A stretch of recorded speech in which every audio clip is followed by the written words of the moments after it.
Good afternoon, Chairman and members. My name is Luke Metzger. I'm the Executive Director of Environment Texas. We're a nonprofit advocate for clean air and water and parks and wildlife, and respectfully opposed to the bill.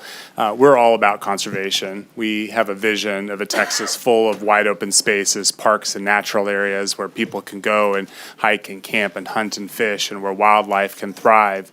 But we also recognize that we need to provide power to our homes and businesses, and it's best for our air, water, land, and wildlife if we do so as cleanly as possible. Fortunately, Texas has the best renewable energy resources in the country, and we're tapping into that, providing enormous benefits to our environment, cutting deadly air pollution, conserving our precious water resources, cutting carbon emissions. And the more we develop those resources, the healthier our land and water and wildlife will be. At the same time, we are losing open space at a rapid pace, and the vast majority of that land conversion is for housing, also oil and gas, rock quarries, and in the last few years, as solar has boomed, solar has joined that list.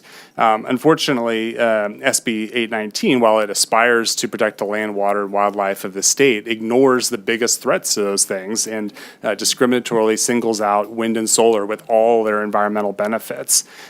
We need, and we know that the bill would adopt kind of a discriminatory, capricious, and costly regulatory regime which would stifle the industry, which would be bad for the environment.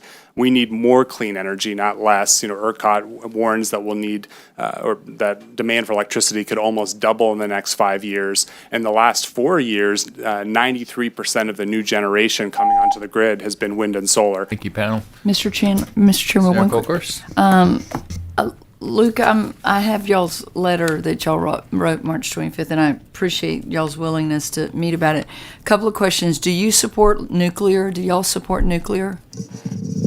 In terms of Texas's electric grid right now, there's no way we're going to meet the demand in the coming 5 years from nuclear. There's no projects under development right now. We need as much clean wind, solar, battery storage, geothermal energy as possible in order to meet those needs. Yeah, but do y'all support nuclear? Just yes or no?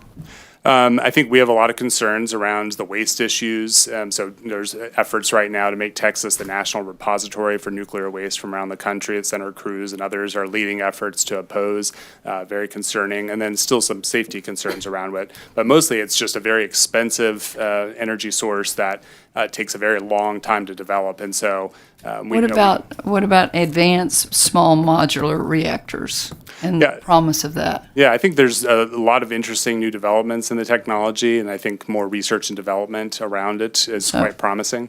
So you're against nuclear, and then one more question: are y'all in favor of environmental regs for development? Because you and I agree with you, open space is disappearing, and I appreciate y'all's position, but are y'all in favor of environmental regs for development? Yes. Thank you. Thank you, Senator. Appreciate the panel.